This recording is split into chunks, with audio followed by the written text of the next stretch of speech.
Hello guys, and today I want to show you my deck profile for my Thunder Dragon deck that I played on my regionals. This is a deck that I like a lot since I always liked Thunder Dragon as a card to original one. He always looked so cool when his effect was kinda neat. And I was very happy to see when they made it into a archetype, and I was very excited when they announced it like 6 months ago on the OCG. Anyways, I really liked this deck, even though a lot of people don't. I kind of scrubbed out. I didn't perform so bad on the regionals, but I didn't. I get no prize also whatsoever. So at the end of the day, yes, I didn't perform the worst, but I didn't got any prizes. So anyways, could have been way better if I didn't make misplays. If I played better overall, changing some things on the build that I actually some deck choices that I think that were not for the best. Now I'm playing essentially 3 of every single Thunder Dragon monster because they are all good. This build is based on Understory's build, and you're going to see that in his build he's played like 2 of some cards, like 2. He was playing 2 of those cards here. But I cannot do the same. I disagree with that. But anyways, he performed better than my OI. So anyways, I like playing 3 of each. I think they are all good, all fantastic cards to draw into. Matrix is essentially the only normal summon one. Matrix is very underrated. Being based on Thunder Story's build is essentially meaning that this deck's more focused on summoning powerful link monsters like Fairytale Snow, Stardew, and Curious, for example, and overall has more versatility. It's more of a combo-based build. It's not so much control focus like summoning Colossus and controlling the field with hand traps, which I kinda think it's function, but I don't think it gives you so much versatility. And because of Fairytale Snow, it actually, I feel it kind of helps you grinding as well. Because of the pluses of Fairytale Snow. Anyways, I'm playing also Mundu, very underrated.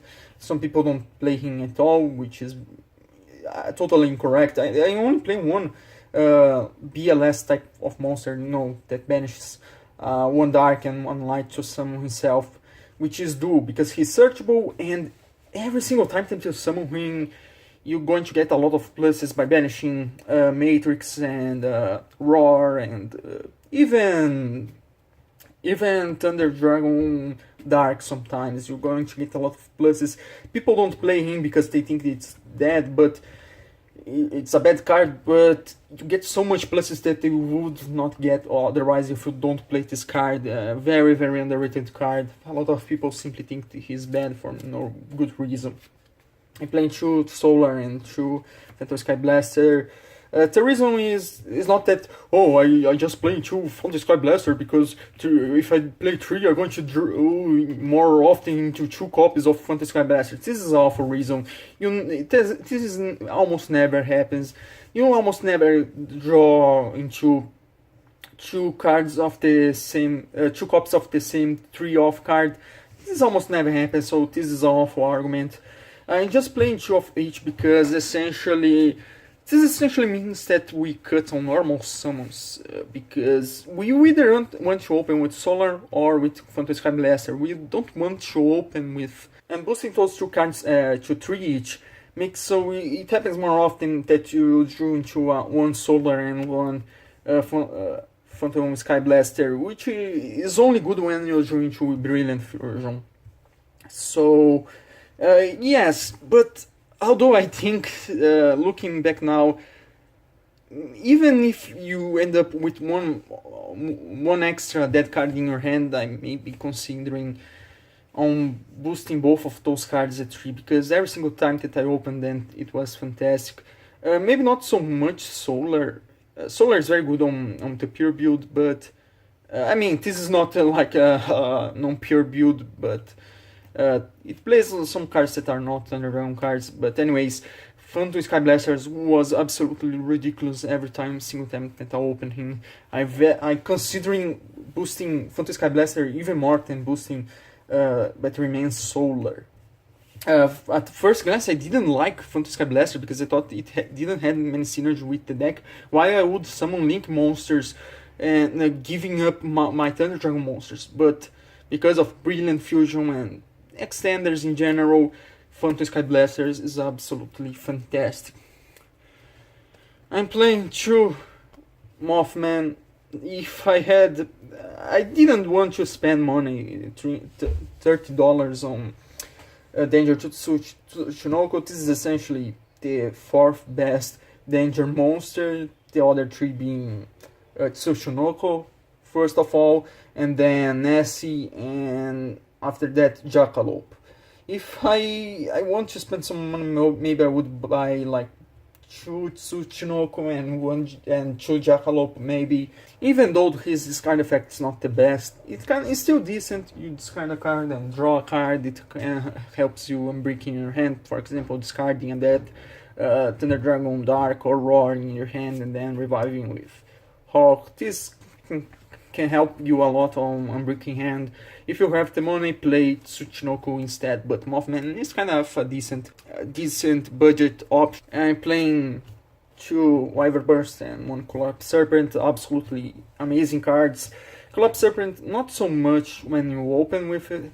You want to open with Wyver Burst more often than Collapse Serpent, but both of those cards are fantastic. They are excellent.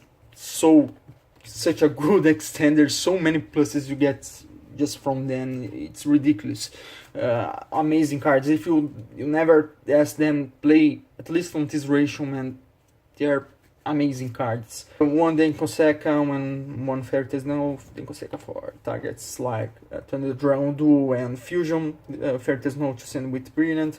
Talking about Brilliant, 1 Ember, and finally 1 Darkest Diablos. The theory behind Darkest Diablos is because it's another good card to have against Sky Striker, because it cannot be targeted, and they also rely on having a lot of card advantage, so tributing a card and getting rid of one of their cards is very, very good.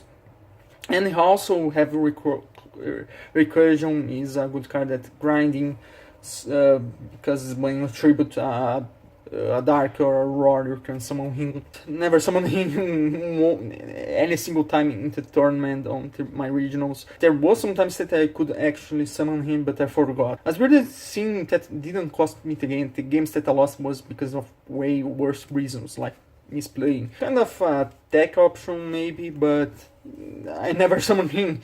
But I think it's a cool card. At least this is a fun card to resolve. For spells, 3 Gold Sark, there's no reason not to play 3 off. 3 Brilliant Fusion, extremely powerful card, one to open every single game. Allure of Darkness. I have to tell, during the first round I played against Burning Abyss, and during game 3 I actually opened 3 Allure of Darkness and no dark targets. But that's not even the worst part. He had a Venice Fiend, and because I didn't have any dark targets, I let him attack me 2 times directly. And during the turn, after he attacked me the second time, I thought I have to do something. I don't have any dark targets in my hand, but if he normal summons another monster and attack, he won, because I don't have any monster on the field and I don't have any way to special summon a monster. So even though my hand was good, I had to because I had other good cards. I had good Sarcophagus and Brilliant Fusion, so there were good cards, but they were dead because of Venice Fiend, so I had to activate 3 Allure of Darkness in a row, and I didn't end up drawing no dark targets. The only thing that I could draw to save me was Mind Control, but unfortunately end up losing anyways. Kinda bad luck, but that happens sometimes. 3 Call by the Grave, thinking on cutting it. It's not a bad card, but I suppose you could play more extenders instead. Which, yes, there are some cards that you want to resolve, like Dark, so being Ash on Dark really hurts, and Ghost Bell, even though I never got Bell with this deck. Maybe I got lucky, because Bell really hurts getting stopping Hawk is extremely important.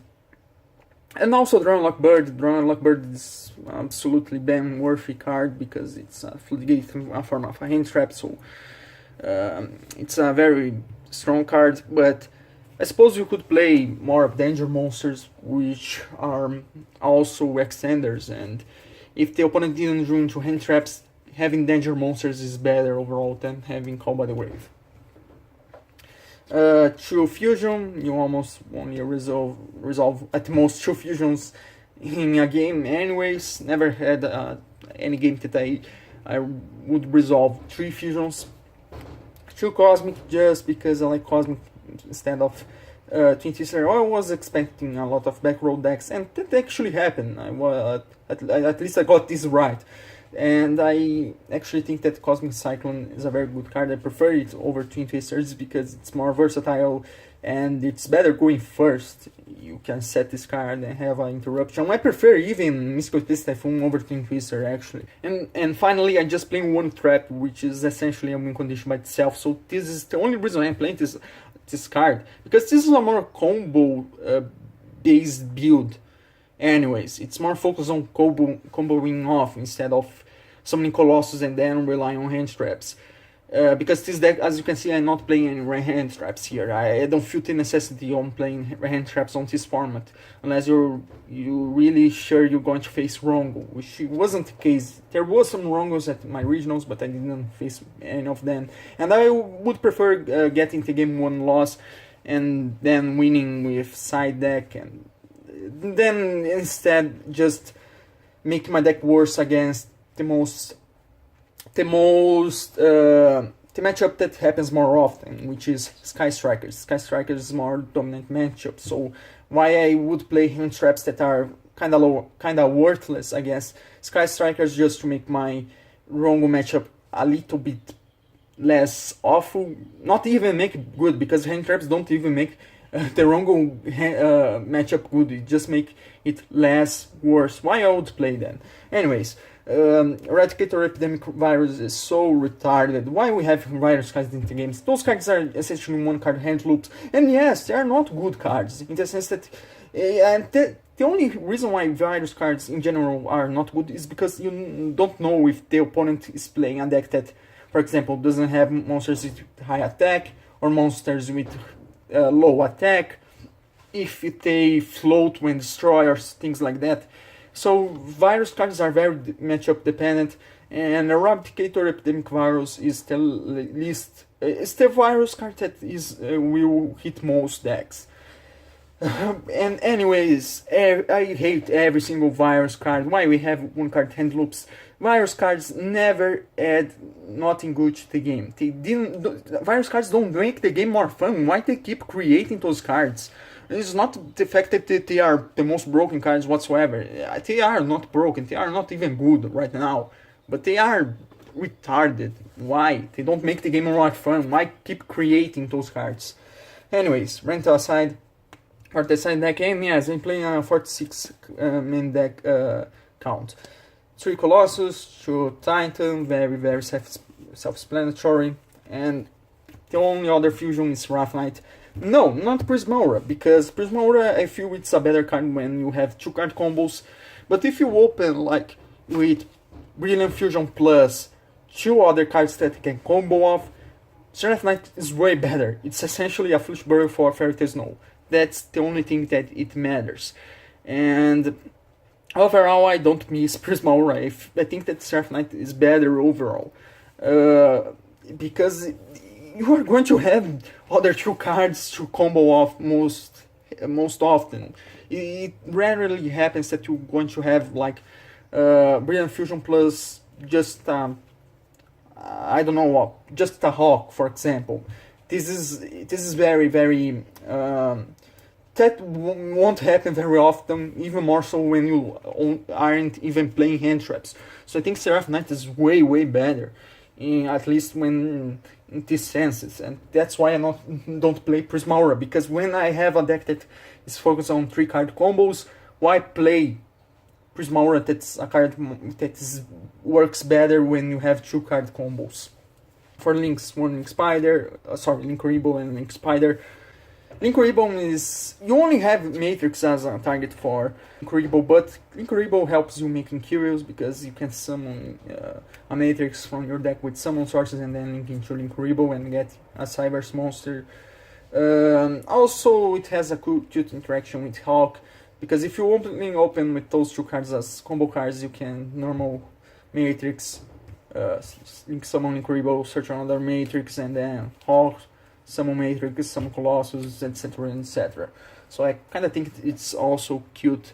If you're playing more of a pure build, in the case, not pure build, but a more control focused build, I don't see any reason for not to play Linkuriboh, because he unbricks hands just because of this interaction with Matrix and Hawk. I think it's very, very worth. Anyways, other than that, we are playing one Space Insulator to get rid of the Skyblaster tokens, and also because it's a Dark Cyberse, and generic Link 2 in general. Reprodocus, some Summer Summoner, one Phoenix. I was considering Topologic Trisbania because it clears all the back row, but Phoenix, being a Link 2, is more generic and has more utility overall. And I don't regret playing Phoenix, even though Trisbania has a more absurd effect. Phoenix is more generic and is easier to make and has a lower cost. Special summoning a monster to your field is way harder than simply discarding a card, I feel. Even though you don't really mind banishing cards, because, for example, you can use...